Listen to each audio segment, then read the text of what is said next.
वेदांत विद्या एक शास्त्री ने प्रपंचो इति नित्येते निवर्तेते न संशय माया मात्रम इदं द्वैतम अद्वैतम परमार्थतः सच्चित् जायते जीव संभोगस्य न विद्यते एतद् उत्तमं सत्यं यत्र किंचित् न जायते न निरोधो न च उत्पत्ति न बद्धो न प्रसादः न मुक्तो न विमुक्तः एतेषा परमार्थता तावद् गर्जन्ते सत्प्राणे जम्बूका विष्णे यथा न गर्जति मासुरावद् वदामि ओम पूर्णमदः पूर्णमिदं पूर्णात् पूर्णमुदच्यते पूर्णस्य पूर्णमादाय पूर्णमेवावशिष्यते ओम शांति शांति शांति। आनंद की देवी की जय हो। जय भगवत्पादादि शंकराचार्य जी महाराज की जय हो। मैं सूक्ष्म से सूक्ष्म ओम नमो दाता मैं सूक्ष्म से सूक्ष्म महान से महान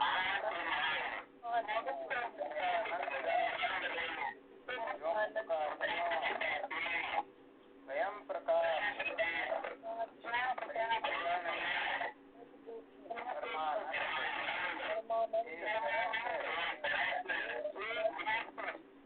निजानंद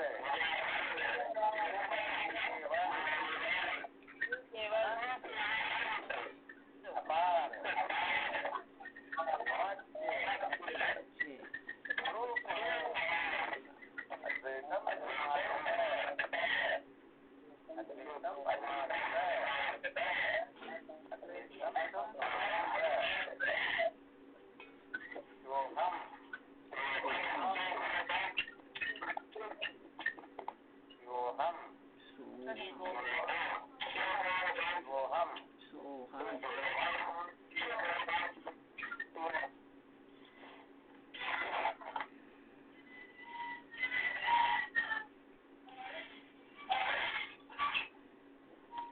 ओम नमो स्वामी जी प्रणाम।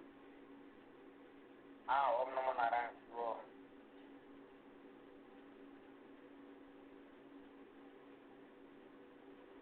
अच्छा अपना कल का विषय चल रहा था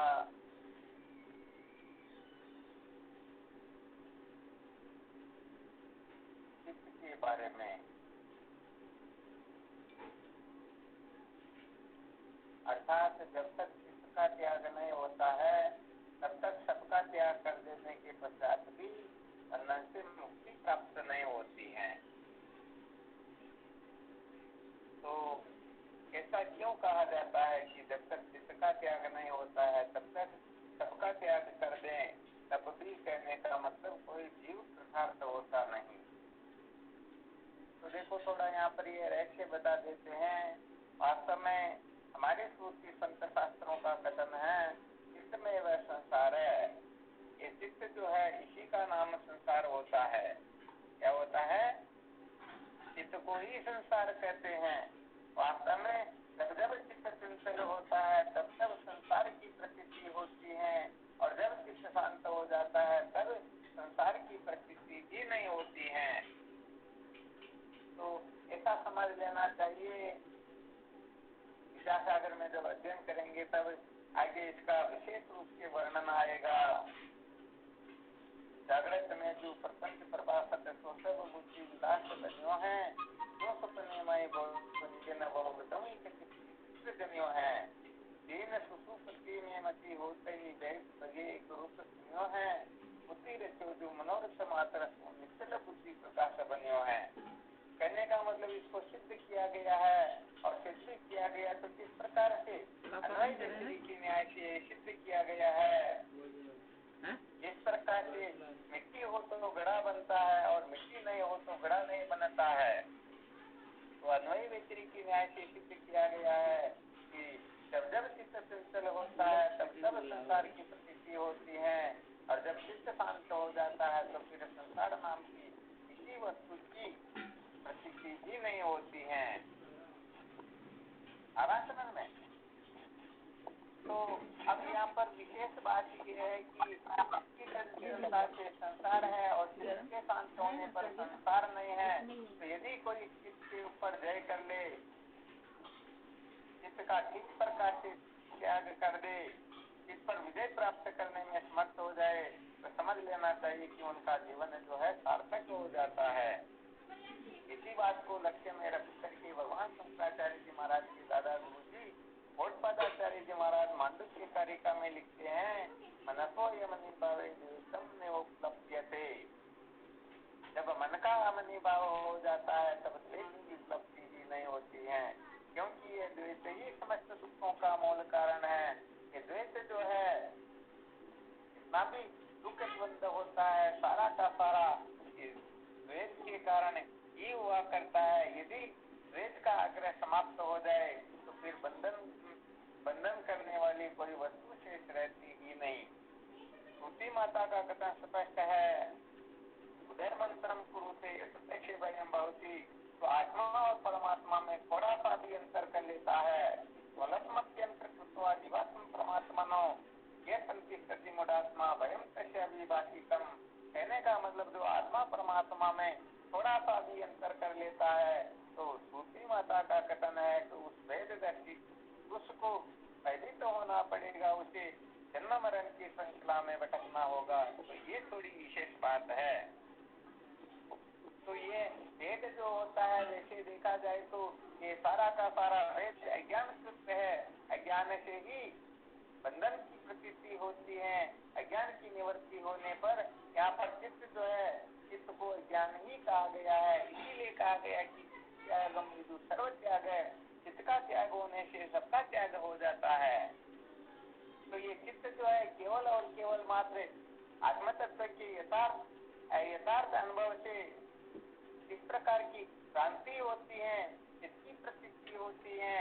और यदि ठीक आत्म तत्व का बोध हो जाए तो नैना नास्ति किंचन, आत्मा के सिवाय कोई दूसरी वस्तु है ही नहीं, तो फिर ये चित्त कहाँ से होगा।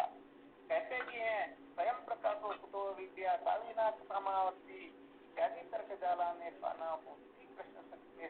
जब तक ठीक बोध नहीं होता है तब तक अज्ञानी बालक जीवों को अनेक प्रकार की भ्रांतियां होती हैं। और जब यथार्थ बोध हो जाता है तो कहते ज्ञान होने पर द्वेष नाम की कोई वस्तु शेष रहती ही नहीं। ये थोड़ी विशेष बात हो जाती है। तो मूल बात यहाँ पर ये बताई गई है कि जीवात्मा और परमात्मा में जो भेद होता है, ये भेद बड़ा दुखदायी होता है।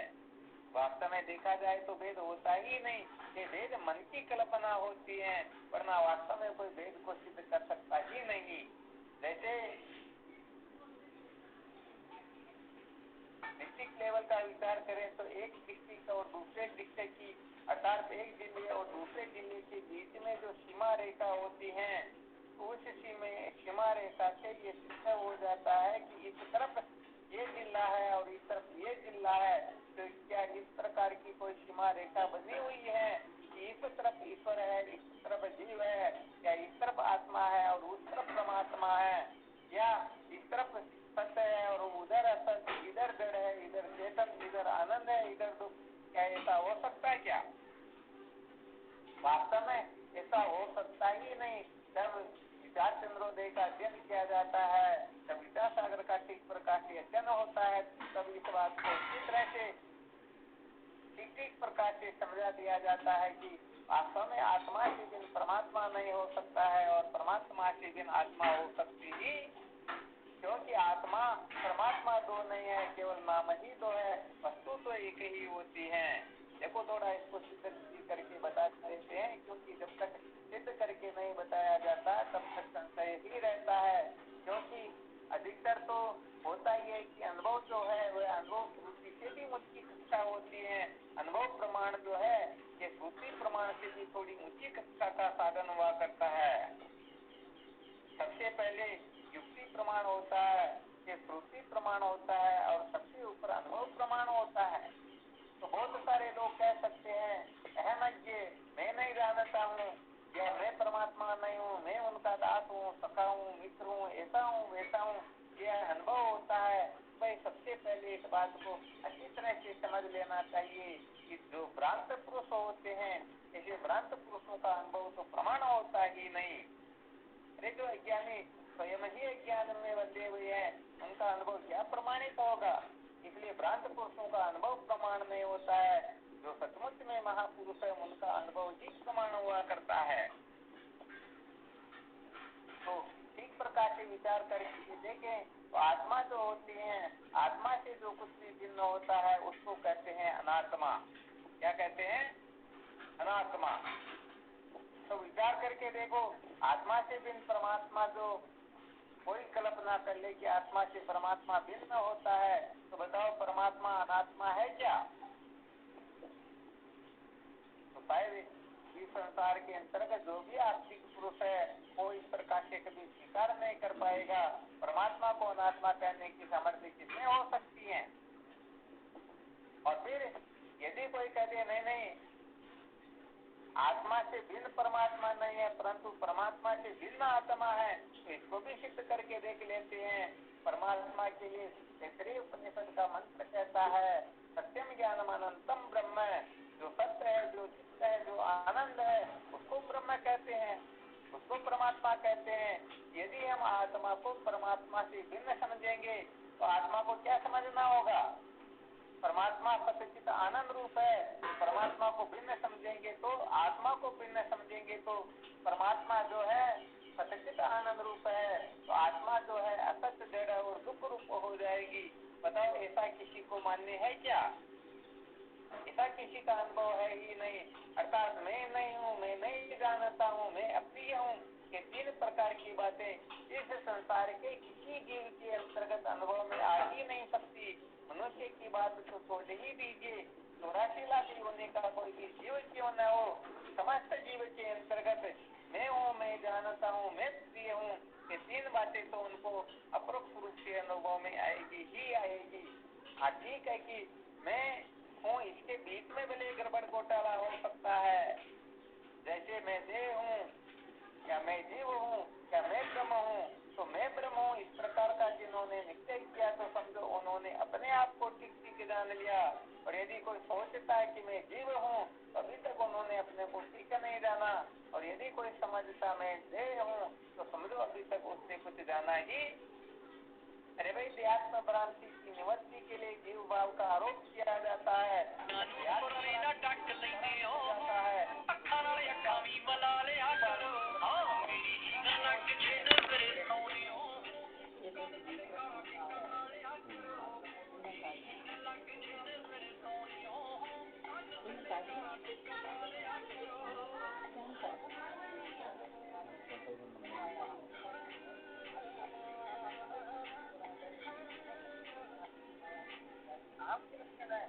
जैसे पुत्र के उत्पन्न होने से वह व्यक्ति पिता कहलाता है, और यदि पुत्र न हो तो उसको कोई पिता कहेंगे क्या?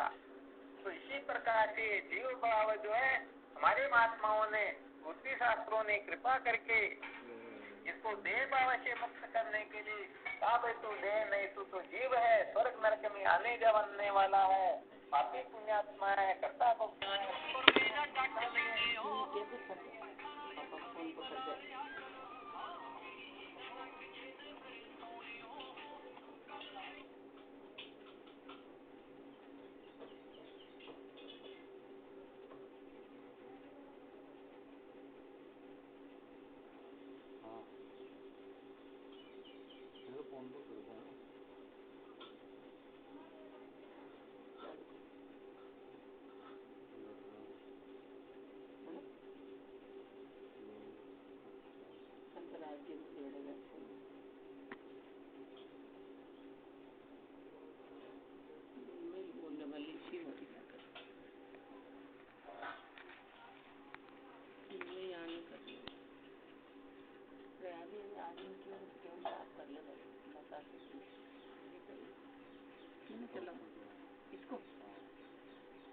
जो है ये ज्ञान जो है केवल और केवल मात्र इस वेद का ही निवर्तक होता है।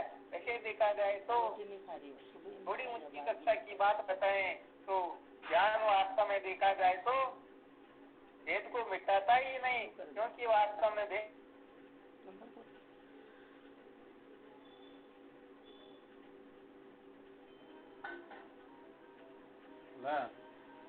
केशव, ओ केशव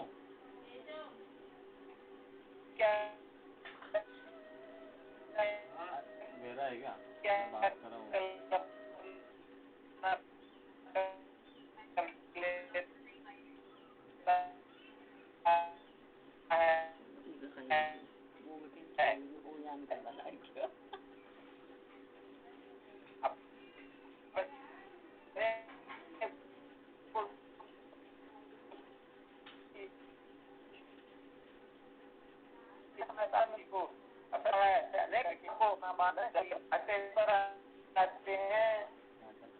जब हम वेद को सत्य समझ लेते हैं, अर्थात जब हम रसी में प्रतीयमान सर्प को जब सत्य समझ लेते हैं तो फिर अनेक प्रकार की कल्पना उदय होने लगती है। हम कहने का मतलब उस सर्प को वास्तव में सर्प का तीनों कालों में अभाव है, परंतु न होते हुए भी जब हम रसी को अर्थात सर्प के अधिकार को ठीक जानने हो तो नहीं जानते हैं तो वह रसी ही हमें सर्प के रूप में प्रतीत होती है। हम कल्पना करते हैं और सर्प की कल्पना करके फिर क्या करते हैं, उस सर्प के बारे में इतना विचार करते हैं कि फिर हम सचमुच में डर करके पता नहीं हमारी अलग प्रकार की स्थिति ही बना लेते हैं। अब ऐसी अवस्था में यदि किसी को ठीक बोध हो जाए कि रस्सी है तो यहाँ सर्प है ही नहीं, तो बताओ सर्प जिनने जितना भी कष्ट सुख था वो सारा का सारा उसी समय निवृत्त हो जाएगा या नहीं होगा? तो वह उसी समय निवृत्त हो जाएगा। और रस्सी को नहीं जानेंगे तो कल्पना करेंगे सर्प इतना लंबा हो सकता है, इतने वजन वाला हो सकता है, इतनी इसकी उम्र हो सकती है, ये इतना खतरनाक होता है, ऐसी बहुत सारी बातों की हम कल्पना ही करेंगे। तो असली बात तो यह है, असलियत को जान लेने पर स्वयं तत्परिवर्तनात् है, अर्थात असलियत को जानने से समस्त दुखों से छुटकारा प्राप्त हो जाता है। तो असलियत जो वस्तु है वह केवल आत्मा है, केवल परमात्मा है, अपना स्वरूप ही असलियत है। बाकी ये सारे के सारे नकली है, सब अपने मन बुद्धि की कल्पना है, ये चित्त की कल्पना है। इसीलिए कह दिया गया है चित्त में वह संसार है, ये चित्त ही संसार है। यदि कोई चित्त पर जय प्राप्त कर ले तो समझो उनका काम हो जाता है। तो चित्त पर जय प्राप्त करने के लिए अभी आपकी तो कक्षा अधिकारी निर्णय गुरु प्रसादन की चल रही है, इसलिए वास्तव में इस चित्त का अमित प्रकाश इत्यादि क्या होता है, कैसे होता है, ये कक्षा तो थोड़ी आगे सुनाई जाएगी। अभी आपको 4 प्रकार की युक्तियां बताते हैं।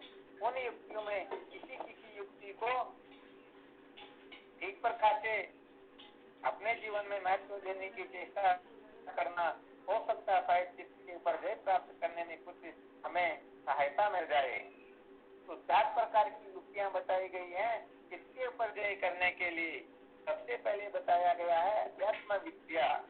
अध्यात्म विद्या अधिगम साधु संगम एवं वासना त्याग प्राण स्पंद निरोधनम, अर्थात इस चित्त के ऊपर विजय प्राप्त करने के लिए ध्यान देना। यह भी चित्त के ऊपर विजय प्राप्त करने की चर्चा चल रही है। इसका क्या करने के लिए तो अभी जो अपनी कक्षाएं चल रही हैं उससे साधन संपन्न होकर मलविक्षेप दोष से मुक्त होकर फिर गुरुदेव की शरण में ही जाना है, तो तभी जाकर के इस चीज की अत्यंत निवृत्ति होगी।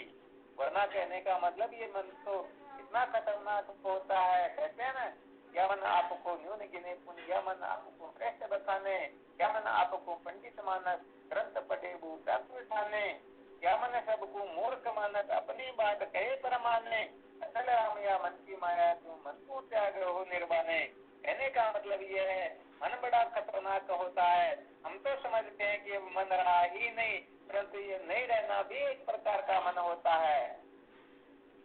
अर्थात यहाँ पर चित्त का त्याग करना भी चित्त होता है, परंतु हम लोग उत्तम रहस्य को नहीं समझ पाते हैं। इसलिए कहने का मतलब कोई ग्रहण में अटक जाते हैं, कोई त्याग में अटक जाते हैं। ये ग्रहण त्याग के चक्कर में पड़ करके कुछ न कुछ खिचड़ी पकाते ही रहते हैं। तो वास्तव में सच्ची बात तो ये है, जब तक आत्मा और ब्रह्म के एकत्व का बोध नहीं हो जाता है तब तक निश्चित रूप से चित्त के ऊपर कभी भी विजय प्राप्त नहीं हो सकती है। चित्त का समेत प्रकार से बाध हो ही नहीं सकता, क्योंकि चित्त का बाध तभी होगा जब यथार्थ बोध होगा। अर्थात देखो इसके बारे में भी थोड़ा सुना देते हैं। एक तो आत्मज्ञान होता है और एक परमात्मा ज्ञान होता है। या ब्रह्म ज्ञान होता है और एक होता है परमात्मा के ज्ञान। थोड़ा यहाँ पर भी साधकों को थोड़ा सावधान रह करके विचार करना है। आत्मज्ञान का अर्थ होता है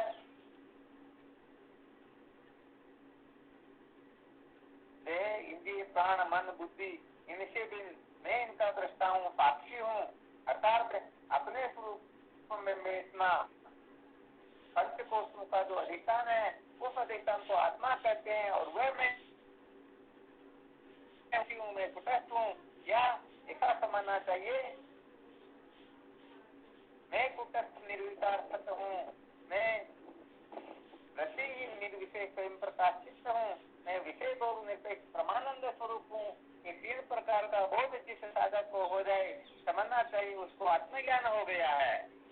और समस्त प्रपंच का जो अधिष्ठान है उस अधिष्ठान का नाम ब्रह्म होता है। नित्य सर्वज्ञ सर्वगतो नित्य तो नित्य शुद्ध मुक्त स्वभाव विज्ञानम आनंदम ब्रह्म, इसको कहते हैं ब्रह्म। वेद के तंताभाव से लक्ष्य प्रत्यक्ष चैतन्य से अभिन्न जो तत्व होता है उस तत्व का नाम होता है ब्रह्म। ऐसे ब्रह्म का ठीक साक्षात्कार होना इसको कहते हैं ब्रह्म ज्ञान। परंतु वास्तव में होता क्या है, न आत्मज्ञान से जीव सदा सदा के लिए कृतार्थ होता है, न ब्रह्म ज्ञान से होता है। वास्तव में यदि कृतार्थ होना हो तो इसके लिए शंकर द्वैत बड़े बड़े वेरी गोष्ठ से ये घोषणा करके इस बात को सिद्ध करके निर्णय कर देते हैं कि परमात्मा आत्मा और ब्रह्म के तत्व बोध से ये जीव अविद्या के बंधन से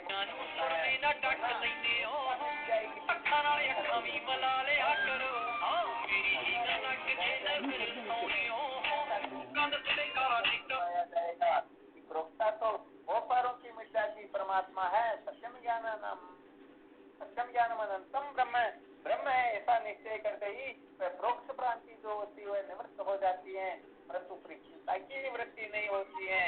इसलिए कहने का मतलब आत्मा और ब्रह्म का एकत्व बोध ठीक तरह से नहीं होता है तब तक काम चलने वाला होता ही नहीं। इसलिए प्रसंग एक छोटा सा सूत्र भी बता देते हैं। बहुत सारे साधक पता नहीं 2 वर्ष से 5 वर्ष से 50 वर्ष से वेदांत का श्रवण कर रहे हैं, मनन कर रहे हैं, व्यापन कर रहे हैं, फिर भी उनको ठीक बोध नहीं हो रहा। इसका मतलब ये है कि अभी तक उन्होंने ठीक प्रकार से तत्व पद का बोधन किया ही नहीं। इसलिए भले ही कितना श्रवण करो, मनन करो, निधिध्यासन करो, परंतु जब तक तत्पद पद का बोधन नहीं करेंगे तब तक करने का मतलब काम चलने वाला होता नहीं। इसलिए तत्पद पद का जो शोधन है ये एक साधन बिल्कुल ही अलग रखा गया। तो तत्पद पद के शोधन की साधकों को सबसे ज्यादा आवश्यकता होती है। यदि पद का शोधन नहीं करेंगे तो ये विरोचन की तरह देह को, इंद्रिय को, प्राण को, मन को, बुद्धि को पता नहीं सुनने को किसी न किसी को ये भ्रम समझ करके फिर वहीं अटक जाएंगे और अपने जीवन को तो कभी भी धन्य नहीं कर पाएंगे। ये थोड़ी विशेष बात है। तो हमें कहने का मतलब परमात्मा के ज्ञान को संपादन करना है, क्योंकि परमात्मा ज्ञान ही अविद्या को मूल सहित भस्मीभूत कर देता है। ये थोड़ी विशेष बात है और इसी के लिए फिर गुरुदेव के सानिध्य की आवश्यकता होती है। तो अभी चर्चा चल रही है इसके ऊपर विजय कैसे प्राप्त करे। कम से कम इतनी विजय प्राप्त कर लेनी चाहिए जिससे हम किसी प्रकार की इसका सम्यक प्रकार से त्याग कर सके। तो सबसे पहला सूत्र बताया गया अध्यात्म विद्या। इस अध्यात्म विद्या के बारे में जब ये साधक गुरुदेव की शरण में जाकर के आत्म विचार करता है तो उस समय अध्यात्म विद्या के सूत्रों के द्वारा इनको विचार करने का अवसर प्राप्त होता है। तो उन विचारों की अवस्था में ये अनुभव कर लेता है कि वास्तव में ये सारा का सारा द्वैत मनोमात्र है, वास्तव में इनकी सत्ता ही नहीं है। ये तो अपने कल्पना से आत्म तत्व के ज्ञान से न होते हुए भी जैसे आकाश में नीलिमा नहीं है, गंधर्व नगर नहीं है, किसी प्रतीत होते हैं, ऐसे सारा का सारा प्रपंच प्रतीत होता है। जब सारा का सारा प्रपंच प्रतीत होता है तो ये प्रपंच जिस चित्त से प्रतीत होता है, तो जब यही नहीं है तो वह कहाँ से होगा। अर्थात जैसे पुत्र ही नहीं है तो फिर पिता कहाँ पर होगा। तो यहाँ पर चित्ता सभी प्रकार से बात करके ये जीव मृत्यु पर सदा सदा के लिए विजय प्राप्त कर लेता है। तो सबसे पहला साधन बताया गया अध्यात्म विद्या, जो मूल साधन होता है, क्योंकि बात करने के लिए अध्यात्म विद्या के सिवाय वो कोई उपाय है ही नहीं। अब इसके पश्चात दूसरा जो साधन बताया गया वह इसलिए बताया गया कि ये यदि हम अध्यात्म विद्या में पारंगत न हो तो फिर इसका आश्रय लेना चाहिए और उसका नाम होता है साधु संग में संत महापुरुषों का संग करना। अरे ब्रह्म विद्या का रहस्य समझ में नहीं आ रहा तो संतों का संग करो। ये दूसरा साधन है। संतों के संग से हम इसके ऊपर विजय प्राप्त करने में बहुत जल्दी सक्षम होंगे, क्योंकि संतों के संग से अध्यात्म विद्या का अनुभव होगा और वह अध्यात्म विद्या जिसको सदा सदा के लिए दिलाकर भस्म कर देगी। जैसे जगने के पश्चात स्वप्न के पदार्थों का थोड़ा बहुत भी भान नहीं होता है, वैसे ही जब संतोबोध होता है तो जैसे अज्ञान जलकर भस्म होता है, तो ये अज्ञान के सिवाय तो कोई होता ही नहीं। अज्ञान जल गया तो चित्त नाम की कोई वस्तु शेष रहती ही नहीं। ये थोड़ी विशेष बात है। अब यदि कोई संतों का संग करने में बहुत सारे लोग होते हैं, अरे भाई मैं क्योंकि संतों को समझो कोई भिखारी समझ ले तो मैं तो बहुत बड़ा हूँ, ऐसा वैसा हूँ, मैं संतों का संग कैसे करूँ। तो कहने का मतलब यदि ये संभव नहीं हो रहा तो फिर तीसरा साधन करना होता है, वासनाओं का त्याग करना होता, क्योंकि जो जीव वासना के अंदर बंधा हुआ होता है अर्थात वही समझ ले मैं ब्राह्मण हूँ, मैं ब्राह्मण हूँ तो मैं कहने का मतलब ये ब्रह्म विद्या या सत्संग सुनाने वाली संत महापुरुष जो है ये सुनाने वाली तो उस जाति के हैं तो फिर तो उनके पास में जाएगा ही नहीं। जब उनके पास में जाएगा नहीं तो ज्ञान होगा नहीं, ज्ञान होगा नहीं तो चित्त पर जय प्राप्त नहीं होगी। तो कहने का मतलब यदि नाम रूप कुल गोत्र आश्रम में मैं तो बुद्धि करके या पद प्रतिष्ठा में उलझ करके या किसी प्रकार की विशेषता यदि कोई धारण करके फिर करने का मतलब अपने आप को सातवें आसमान का कोई समझता हो तो वह फिर संतों का संग नहीं करेगा, फिर उसी वासनाओं का त्याग करना चाहिए, क्योंकि जब तक मलिन वासना का त्याग नहीं होता है तब तक संतों के प्रति श्रद्धा नहीं होती है और संतों के संग के बिना ज्ञान नहीं होता है। अतः फिर वासनाओं का त्याग करना चाहिए। जब वासनाओं का त्याग किया जाएगा तो कहने का मतलब फिर निश्चित रूप से वह संतों का संग करेगा और संतों के संग से निश्चित रूप से वह ब्रह्म विद्या प्राप्त करके विद्या के बंधन से मुक्त हो जाएगा। ये निश्चित सिद्धांत है। ये कहने का मतलब ओरिजिनल बात है। अभी यदि कोई वासनाओं का त्याग करने में समर्थ नहीं है तो फिर उसे चौथा साधन बताया गया, फिर उसे पतंजलि योग शिविर में भर्ती हो जाना चाहिए, अर्थात उसे प्राणायाम करना चाहिए। तो प्राणायाम करेंगे तो क्या होगा, आत्मबल बढ़ेगा। आत्मबल बढ़ेगा तो बात समझ में आ जाएगी। यदि मैं विद्या का अभिमान करता हूँ तो सरस्वती माता के सामने मेरी क्या औकात है, भगवान शंकराचार्य जी महाराज के सामने मेरी क्या औकात है। तो फिर धीरे धीरे धीरे वह वासनाओं का त्याग करने लगेगा। यदि कोई धन का अभिमान करता है तो उनसे जो श्रेष्ठ है उनका विचार करके देखे उनके सामने क्या है। वैसे देखते हैं तो यदि सूक्ष्म प्रक्रिया के द्वारा विचार करके देखे तो कहने का मतलब कोई बड़े से बड़ा पूर्वीर क्यों न हो, बड़े से बड़े साधनों से ईश्वर से युक्त क्यों न हो, परंतु आनंद की दृष्टि से देखा जाए तो उनका कोई महत्व होता ही नहीं। ये थोड़ी विशेष बात है। चलो थोड़ा इसको सिद्ध करके भी बता देते हैं। एक कोई ऐसा व्यक्ति जिसके पास में 1000 एकड़ जमीन है, कितनी है 1000 एकड़। अब फूला फूला फिरता है संसार में, शायद ही मेरे जितना कोई ऐसा होगा वैसा होगा, तो पागल होकर के 24 घंटे भटकता रहता है। अब जो वह अभिमान करके जो बैठा हुआ है उसका अभिमान समझदारी से है या ना समझी से, थोड़ा इसको सिद्ध करके बता देते हैं। एक बार चला गया कहीं पर तो संत महात्माओं से थोड़ा उनका संयोग हो गया, मिलना हो गया, तो कहने का मतलब वह तो ऊंट की तरह पागल होकर के मेरे जैसा कोई है ही नहीं, इस प्रकार से कहने का मतलब उपस्थित होता है। तो जब थोड़ा बहुत विचार में हुआ तो पता चला कि इसको 1000 एकड़ का इतना अभिमान है कि इस संसार में किसी को कुछ समझता ही नहीं। आत्मा ने कहा भाई तुम तो लेकर के आओ, जैसे तुम जिस गांव में रहते हो, पंचायत में रहते हो, उस पंचायत का यदि नक्शा हो तो थोड़ा उसको दिखाओ, मैं तुम्हारे को कुछ समझाना चाहता हूँ। अब नक्शा दिखाया गया तो कहा बताओ तुम्हारी 1000 एकड़ भी 1000 एकड़ तो जमीन है, वो कहाँ पर है? बता दिया इस जगह पर ये मेरी जमीन है। कहा चलो ठीक है, अब आप तहसील का नक्शा मंगवाओ। अब तहसील का नक्शा मंगवाया तो उसमें भी उनका गांव और उसकी जमीन की कुछ छोटे मोटे बिंदु के रूप में वो भी आ गया। फिर कहा अच्छा ऐसा काम करो, जिले का नक्शा मंगवाओ। अब जिले का नक्शा मंगवाए तो उनकी जमीन का पता ही गया। अब का राज्य का नक्शा मंगवाओ, राज्य का नक्शा मंगवाए तो गांव का नाम भी पता नहीं, और जब भारत का नक्शा मंगवाए तो तहसील का भी पता नहीं है। अब इस दृष्टि से भी विश्व का नक्शा मंगवा ले तो, और अनंत कोटि ब्रह्मांड का नक्शा मंगाए, बताओ 1000 एकड़ की कोई औकात है क्या? परंतु भोले जीव समझते तो है नहीं। कुल मिलाकर के छोटी छोटी बातों में अक्ल होशियारी लगा करके ऐसे पागल हो जाते कि अरे समान संसार में कौन है। अरे वास्तव में देखा जाए तो, अनंत की दृष्टि से देखा जाए तो, राम गयो रावण गयो साको बहु परिवार है नानक कुछ नहीं सपना जो संसार। अरे इनका भी कोई सत्य महत्व नहीं होता है, इनकी भी कोई गिनती नहीं होती है, तो हम आप कौन से खेत की मूली हैं? इसलिए वासनाओं का त्याग करके, समस्त अभिमानों का त्याग करके, अपने पद का, अपनी प्रतिष्ठा का, अपने नाम रूप कुल गोत्र वर्ण आश्रम सबका त्याग करके केवल और केवल मात्र संतों का संग करना चाहिए, क्योंकि संतों के संग से ही जीव विद्या के बंधन से मुक्त हो सकता है। इसके सिवाय कोई उपाय है ही नहीं।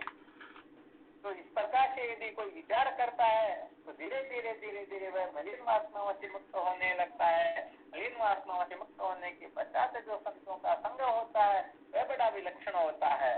क्यों? क्योंकि उस समय हम कहने का मतलब ठीक जिज्ञासु होते हैं, और जो ठीक जिज्ञासु होता है वही आत्म तत्व को ठीक प्रकार से अनुभव कर सकता है। तो चलो इसके बारे में और थोड़ा बहुत सुनाते रहेंगे। आज वैसे विचार तो ये किया था कि हमेशा सुना रहे हैं, कम से कम 15-20-25 दिन हो गए हैं, तो 15-20 दिन के अंतर्गत साधुओं ने क्या क्या सुना, थोड़ा उसका मंथन भी हो जाए, तो क्या है कि पता चले कि वास्तव में समझ में आ रहा या नहीं आ रहा। आज पूरे घंटे साधुओं को ही सुनाना था, 10-10 मिनट के लिए, 5 मिनट के लिए, 15 मिनट के लिए साधुओं को अपना अनुभव प्रकट करना था, ताकि पता चले कि अब इनको थोड़ी ऊंची कक्षा सुनाए या नीची कक्षा में ही चलने दे, क्योंकि पता चलेगा तभी तो काम चलेगा ना।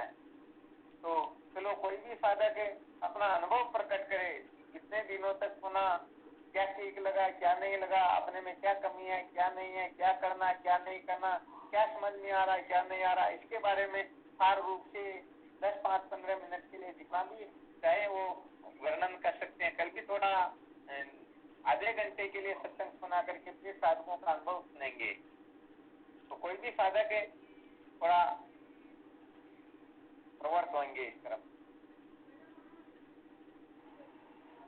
हेलो हेलो, हाँ जी, कौन बोल रहे? मैं कविता बोलती हूँ। गुरुदेव प्रणाम। हाँ। अच्छा गुरुदेव, मेरी समझ में ये एक बात आई है कि जैसे कृष्ण भगवान आधी रात में बंसुरी बजाते रहते हैं ना। हाँ ठीक है। तो सब गोपियाँ अपने अपने घर रहती है। जैसे उनकी बंसुरी की आवाज सुन के वो सब वहाँ चली जाती है कृष्ण भगवान के पास। अच्छा। जैसे ही कृष्ण भगवान कहते हैं अरे तुम पागल हो क्या, इतनी रात को यहाँ कैसे आ गई हो, तो उसमें से सब एकदम चुप हो जाती है, कोई कुछ कह नहीं पाती। उसमें से एक जो समझदार गोपी होती है ना, वो बोलती है जब हमें असली पति मिल गए हैं तो फिर इस नकली पति का हमें क्या काम है। अच्छा। इसका अर्थ ये होता है जब हमको असली पति देव यानी जिसने शादी ना की हो, जिसने शादी कर ली हो, शादी के बाद शायद ये हो सकता है या शायद वो गुरुदेव को अपना पति माने या फिर ईश्वर को माने, और फिर जब असली पति देव मिल जाए तो ये पति तो हमें हर जन्म में मिलते रहते हैं, पर गुरुदेव हमें हर जन्म में नहीं मिलते हैं ना, तो वही हमारे असली पति होते हैं। हाँ, मन के पति होते हैं, बिल्कुल ठीक बात है। कुल मिला के हमको हाँ ठीक है। तो इसका अर्थ ये होता है कि हमको कुल मिला के ये नहीं कि हम गुरुदेव को मानते हैं या नहीं मानते, पर इस तरह से मानना चाहिए जैसे एक उनका हरदम उन्हीं का ही चिंतन रहे, हरदम उन्हीं का ही ध्यान रहे। तो वो तो बात है। प्रणाम गुरुदेव। हाँ चलो, इन्होंने अपना अनुभव सुनाया। और भी जो साधक चाहे अपना अनुभव सुनाना चाहे। यहाँ पर सार बात यह है कि हम संसार के अंतर्गत अनेकता तो क्या समझ लिए पता नहीं थे, ब्रह्मा विष्णु ईश्वर तक को महत्व दे करके अनादिकाल से भटक रहे हैं। क्यों? क्योंकि इनको हम यदि महत्व देंगे तो हमें कुल मिला करके स्वर्गादि लोकों की प्राप्ति हो सकती है, ब्रह्मलोक की प्राप्ति हो सकती है, यहाँ तक कि सालोक्य, सामीप्य, सारूप्य, सायुज्य 4 प्रकार की मुक्तियों की प्राप्ति हो सकती है। परंतु जन्म मरण के चक्कर से जो छुटकारा है, विद्या के बंधन से सदा सदा के लिए जो मुक्ति प्राप्त होना होता है, वह तो वास्तव में इनमें से किसी की कृपा से हो नहीं सकती है। अतः इनका जो कहना है केवल इतना ही कहना है कि हम गुरुदेव के सिवाय, ज्ञान के सिवाय, आत्म तत्व के सिवाय किसी को भी महत्व देंगे तो मनुष्य जीवन के वास्तविक लक्ष्य को कभी भी प्राप्त कर सकेंगे ही नहीं। ये थोड़ी विशेष बात है। तो क्या कि यदि साधक डरते भी हैं और थोड़ा क्या है कि शायद कुछ शंका भी होती सुनाने में, बोलने में, तो इनका जो तात्पर्य था कि वास्तव में जब तक हम ज्ञान को, गुरुदेव को, ब्रह्म विद्या को महत्व नहीं देंगे, आत्म तत्व को महत्व नहीं देंगे, तब तक हम अपने जीवन के वास्तविक लक्ष्य को प्राप्त नहीं कर सकेंगे। क्योंकि कहा भी है, ईश्वर ही क्यों है, चाहता तू इसका भी ईश है, तेरे चरण की धूल पर ब्रह्मा झुकाता शीश है। तू है नियंता चर का, पुष्ट से भी पुष्ट है श्रेष्ठ से भी श्रेष्ठ, तू पर चाह करके भ्रष्ट है। राजा हुए से कभी भी तू सुखी नहीं होएगा, जब शेष भी बन जाए तो भी शांति से नहीं सोएगा। वो इंद्र शिव या विष्णु ब्रह्मा पूर्ण सुख नहीं पाएगा, जब पूर्ण तू हो जाएगा तो पूरा सुख हो जाएगा। अर्थात ब्रह्मा विष्णु की कृपा तो क्या प्राप्त करें, ब्रह्मा विष्णु का पद भी कोई प्राप्त क्यों न कर ले, फिर भी वो अविद्या के बंधन से मुक्त नहीं हो सकते हैं। वास्तविक बात यह है कि केवल और केवल मात्र ज्ञान के द्वारा ही जीव सदा सदा के लिए विद्या के बंधन से मुक्त होता है। इसके सिवाय वास्तव में कुछ महत्वपूर्ण वस्तु होती ही नहीं। को थोड़ा और सुना देते हैं। कहते हैं भोले बाबा वेदांत चंद्रावली के अंतर्गत कंचन बनाते देह को रजमेल सब हर ले है, एकाच कच्चा आतशे को शुभ मणि दे दे है। इस लोक से परलोक से सब कर्म से सब धर्म से पर तत्व में पहुंचाई करी ऊंचा करे हैं सर्व से। सदगुरु जिसे मिल जाए तो ही धन्य है, जगमन्य है, और सिद्ध उसको पूजते सम को न अन्य है। अधिकारी हो गुरुदेव से उपदेश जो नर पाए हैं, बोला करे संसार से नहीं गर्भ में फिर आए हैं। तो गुरुदेव के बारे में कहा गया। तो सच्ची बात तो ये है कि जो सचमुच में इस प्रकार से गुरुदेव को महत्व दे देते हैं, समझो न चाहते हुए भी उनका जीवन धन्य हो जाता है। गुरु गीता में तो यहाँ तक बता दिया, ज्ञानम बिना मुक्ति पदम लभ्यते गुरु भक्ति से, अर्थात बिना ज्ञान के भी गुरु भक्ति से जीव अविद्या के बंधन से मुक्त हो सकता है। कैसे होता है वो तो आप बाद में समझ पाओगे, अच्छी तरह से जब रहते समझ में आएगा। ये समय तो हमें यदि ठीक ठीक बात समझ में नहीं आ रही तो केवल मात्र तन तन वचन से गुरुदेव की सेवा में अपने आप को लगा देना चाहिए। समस्त सकल होशियारियों का त्याग करके, ताकि इससे क्या होगा, इससे किसका जो अभिमान है, नाना प्रकार के अभिमान शांत होने लगेंगे और हम सचमुच में तत्व निष्ठा संपादन करें, इसी हमारे में सामर्थ्य आने लगेगी। अतः खूब सोच समझ करके विचार करके हमें जो कविता ने बताया इसके अनुसार अपने जीवन को बना लेना है। जो सचमुच में बना लेंगे, समझो उनको कृतार्थ होना नहीं है, समझो वह तो कृतार्थ हो गए हैं। चलो ठीक है, कोई दूसरे साधक सुनाओ।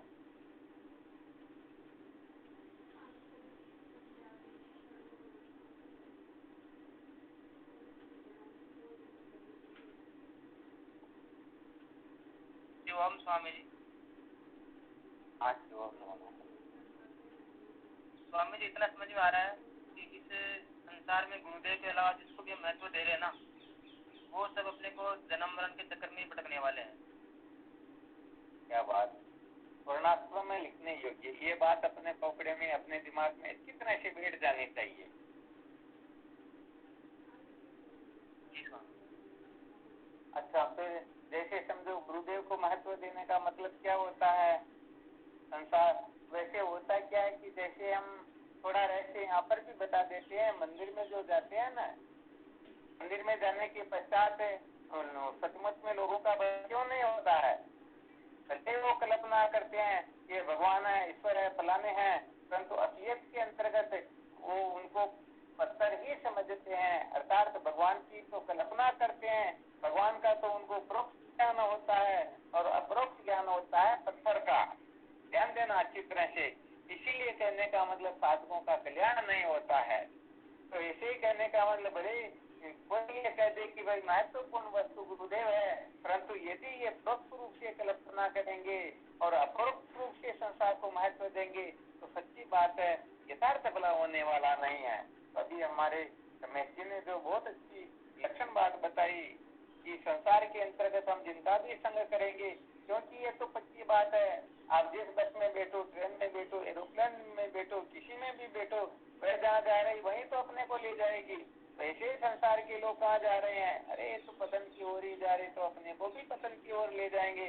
अतः अच्छी तरह से निश्चय कर लेना चाहिए कि संसार के सारे व्यक्ति अपने को पतन की ओर ले जाते हैं और केवल मात्र गुरुदेव ही हमें बंधन से मुक्त करवा सकते हैं।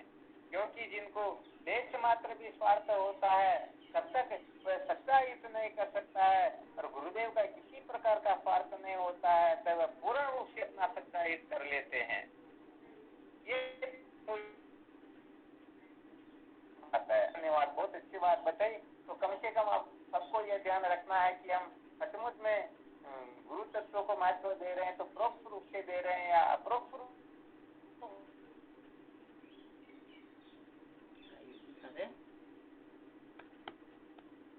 दे रहे हैं, या जिस दिन ये सामर्थ्य आ जाएगी गुरुदेव के सिवाय अनंत कोटि ब्रह्मांड में ऐसी कोई वस्तु है ही नहीं जिसका मैं त्याग न कर सकूं। समझ लेना चाहिए हमने सचमुच में गुरुदेव को महत्व दे दिया।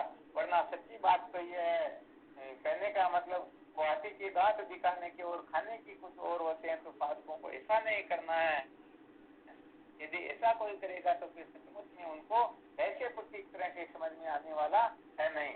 चलो बहुत धन्यवाद, रमेश जी ने भी बहुत अच्छी बात बताई। इसका मतलब सत्संग सुनना सचमुच में सार्थक हो रहा है। चलो कोई भी साधक और अपने हिसाब से कुछ अनुभव प्रकट करके दिखाओ। प्रणाम गुरुदेव भगवान में वंदन बारम्बार।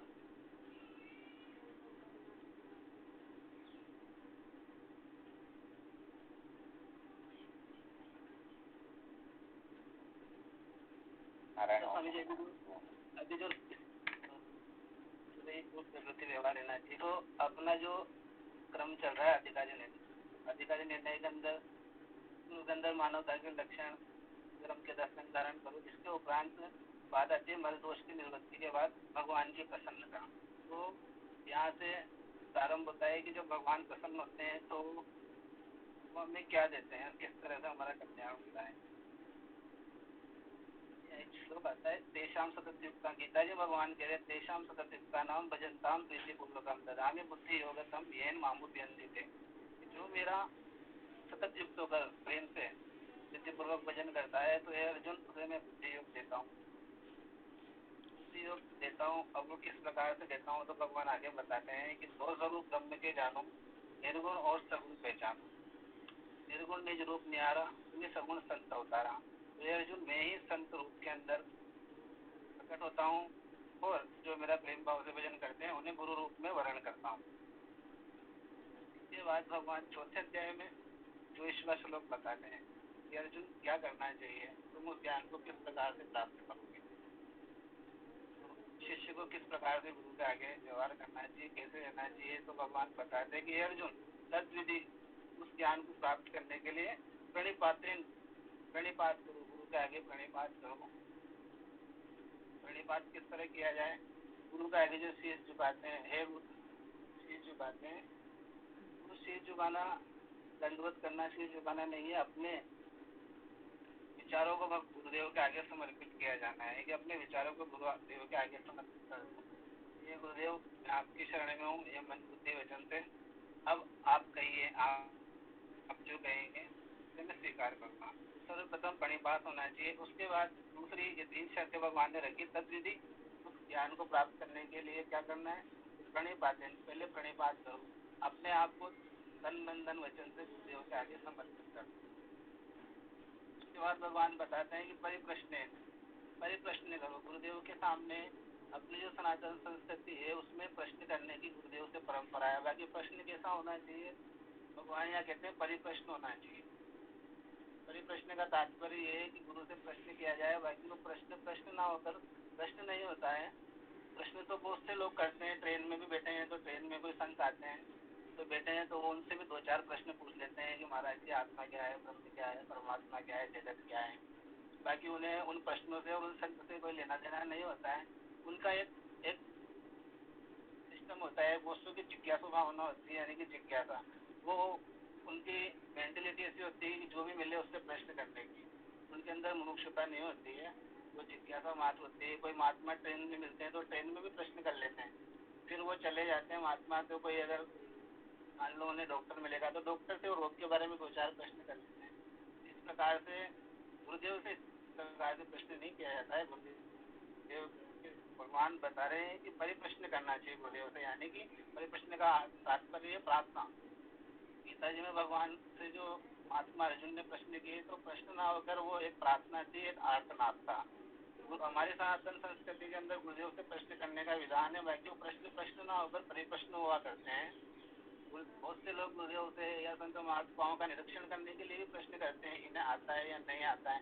तो इस तरह से नहीं करना चाहिए, ये व्यर्थ समय की बर्बादी है और अपने पुण्यों का नाश करना है, इसके अलावा कुछ नहीं है। तो भगवान ने प्रथम शर्त रखी कि तद्विधि प्रणिपातन, ये अर्जुन सर्वप्रथम प्रणिपात करो, तन मन धन वचन से गुरुदेव को समर्पित हो जाओ।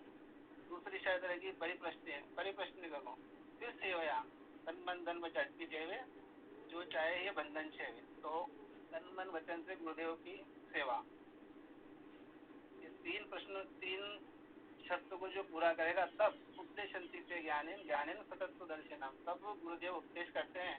जब तक इन 3 शर्तों को साधक पालन नहीं करता है तब तक तो गुरुदेव मात्र कृपा कर अपनी उदारता प्रकट करते हुए वो सिर्फ हमसे संवाद कर रहे हैं, वो उपदेश नहीं दे रहे हैं। उपदेश पर जब हम इन 3 शर्तों को पूरा करेंगे तभी हमें प्राप्त होगी।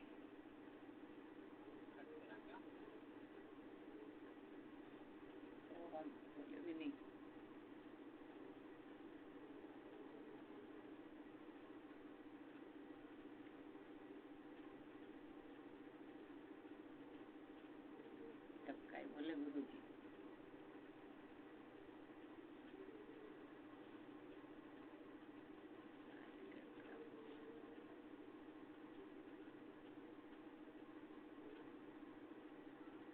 बोलते रहो ना, रुचि क्यों हो, बहुत अच्छा सुना रहे।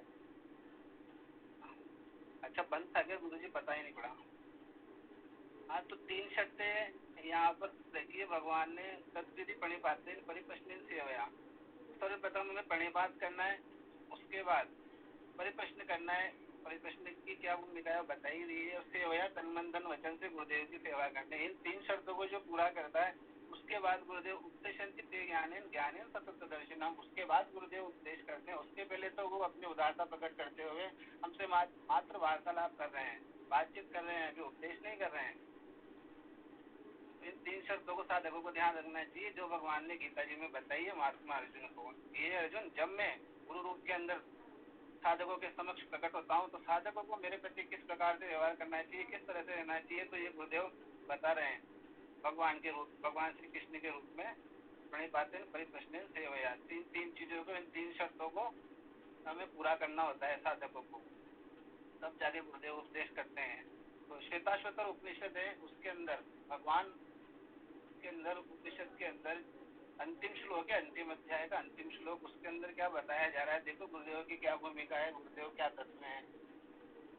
यस्य देवो पराभक्ति यथा देवो तथा गुरु तस्में ते कथिता यथा प्रकाशन्ते महात्मना की।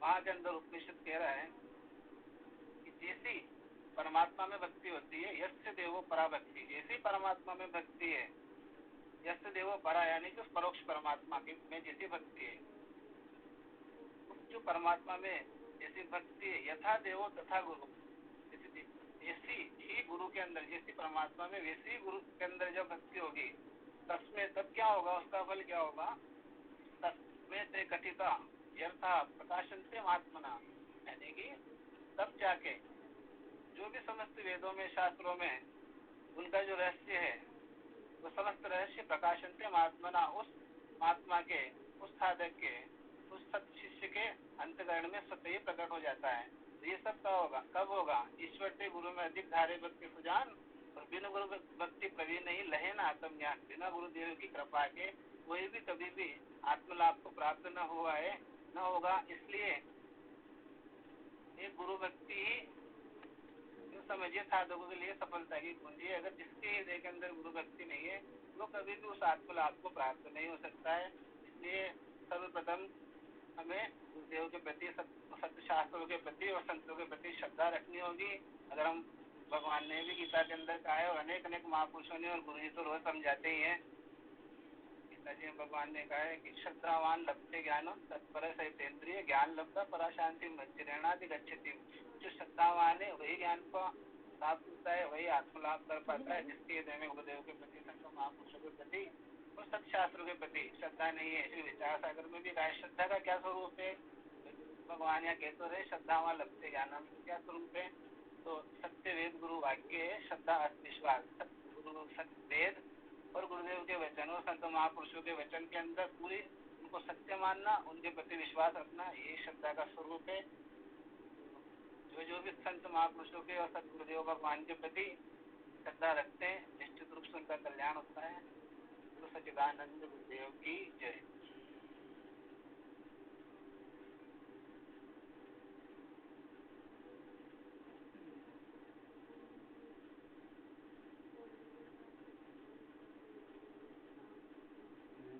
प्रणाम गुरुदेव। आपका स्पीकर ऑन करो, स्पीकर बंद है आपका।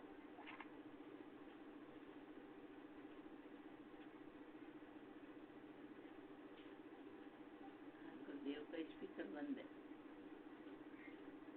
प्रणाम गुरुदेव, आपके श्री चरणों में कोटि कोटि। आपका स्पीकर है जो ऑन करो, बंद है। गुरुदेव आपकी आवाज नहीं आ रही गुरुदेव।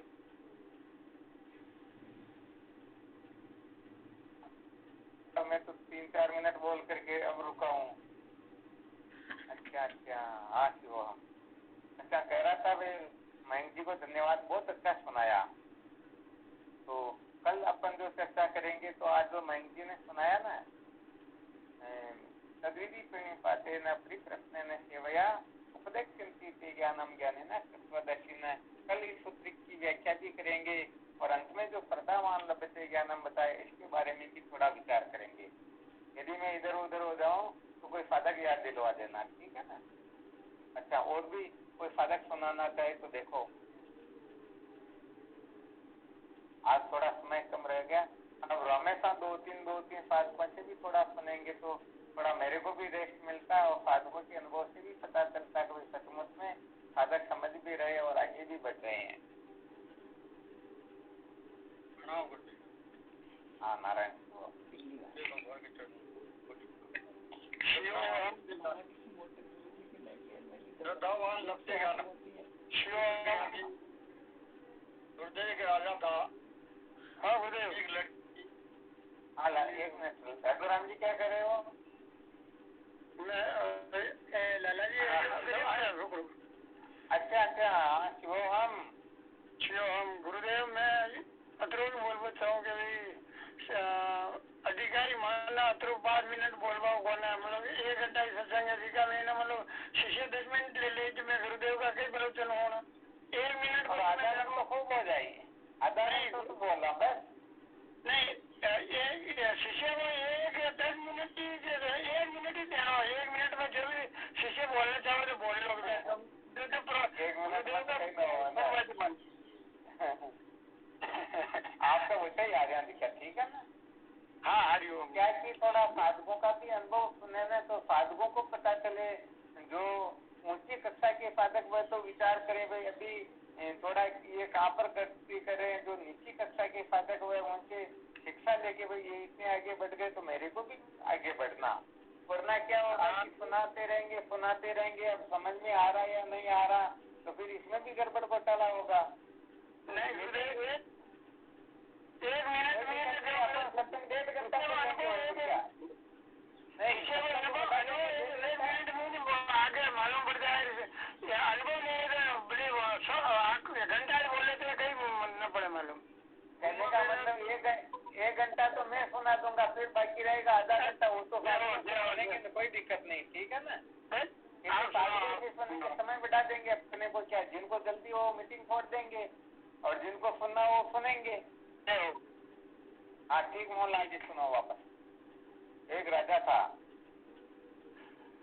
राजा था गुरुजी, एक लड़की थी, वो लड़की शुरू से ही वैराग्य में थी।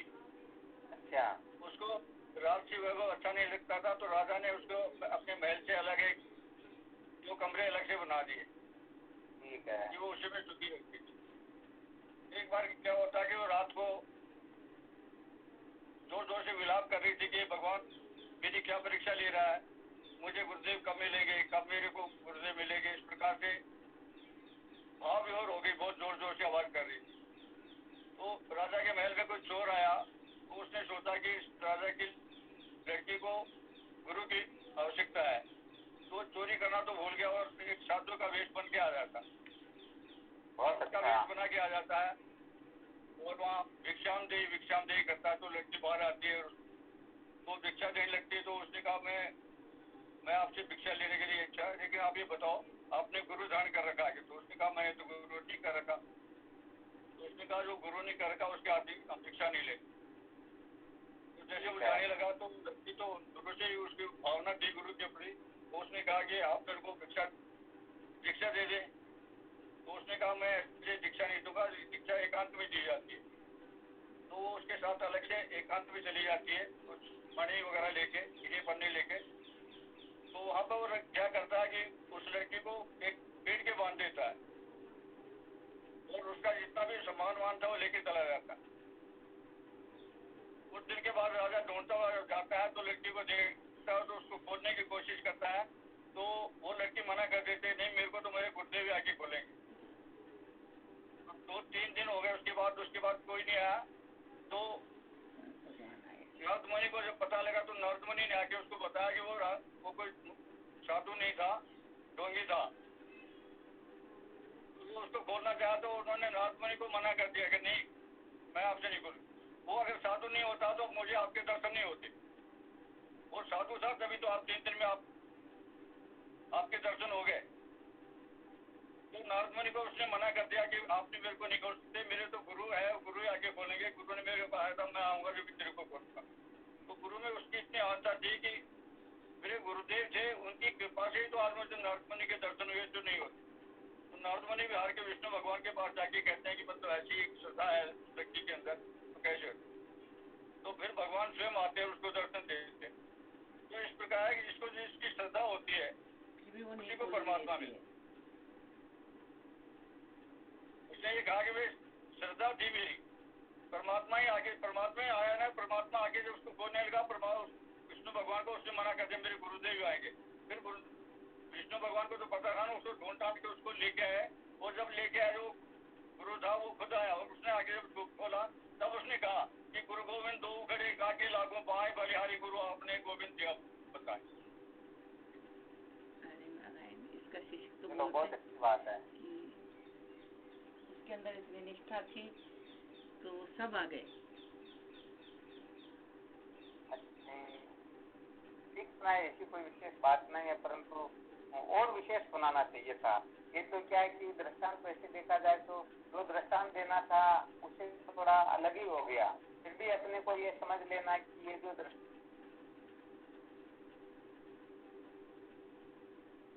तो उसे और संशय रहेगा क्या? इतना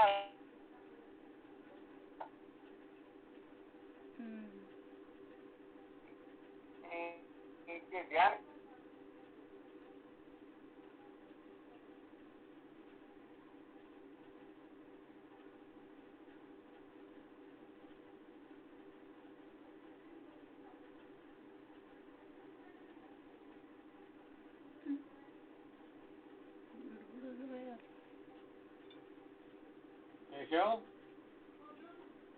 फोन लो।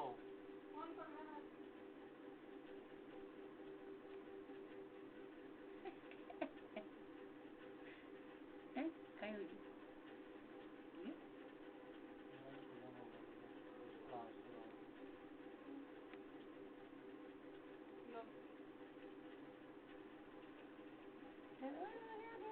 तुम्हारे फोन बंद कर गया हमारे बंद कर गया तुमने फोन बंद कर गया हमारे बंद कर गया चालू ही तो वाईफाई किसको चालू करो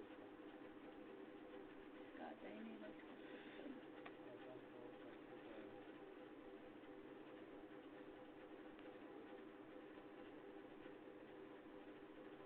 डाटा भी करना है क्या वाईफाई तो कर रखा है मैंने चल नहीं रहा था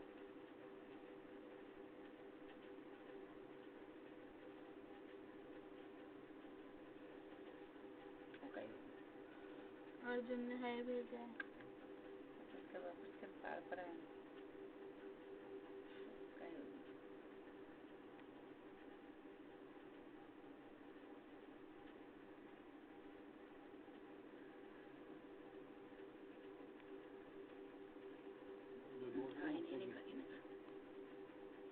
तो मिला के सब आता है मुझे आपका आपका पता नहीं दिन भर क्या करते हो क्या करते सोते हो बस कोई नहीं बोल रहे थे गुज्जर भी आई हो गुज्जर मैं जा रहा हूँ ना स्कूल ले जा रहा पहले को बोल नहीं चलो फिर कल तैयारी करना। एक छोटा सा प्रश्न मैं भी कर लेता हूँ उसके समाधान के लिए। कहने का मतलब सत्संग सुनते हुए काफी समय हो गया, परंतु समस्त साधक इस बारे में विचार करेंगे मैं विद्या के बंधन से मुक्त होने के लिए क्या क्या तैयारी कर रहा हूँ, क्या क्या साधना कर रहा हूँ। तो ये यदि सत्संग में सुनाएंगे तो अच्छी बात है, नहीं तो मैं एक से अलग फोन से बात करके फिर सबसे चर्चा करूंगा। भगवत प्राप्ति के लिए, आत्म कल्याण के लिए, अविद्या के बंधन से मुक्त होने के लिए, सत्य के साक्षात्कार के लिए हम क्या क्या कर रहे हैं। जैसे शादी विवाह होता है ना, तो 1 महीने पहले 6 महीने पहले तैयारी करना शुरू कर देते हैं, करते या नहीं करते हैं। ऐसे ही ब्रह्म विद्या की प्राप्ति के लिए आप क्या क्या तैयारी कर रहे हो, इसके बारे में विचार करते रहना। कभी भी क्या साधना कर रहे हो, किस प्रकार से कर रहे हो, क्या स्वाध्याय कर रहे हो, क्या ध्यान कर रहे हो, या दूसरा तीसरा क्या कर रहे हो, सबके बारे में अपने को मंथन करके तैयार रहना। और तैयार क्या रहना, जो साधन कर रहे हो वो अपने आप ही प्रकट होगा। तो बेईमानी नहीं करनी है, बिल्कुल छल कपट का त्याग करके फिर वर्णन करना कि मैं आत्म कल्याण के लिए ये तैयारी कर रहा हूँ। मोहनलाल जी ठीक है ना?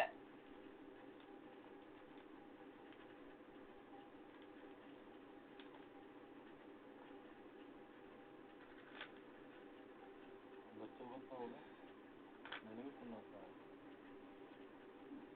बच्चों को चलो ठीक है, अब विश्राम करते हैं और क्या।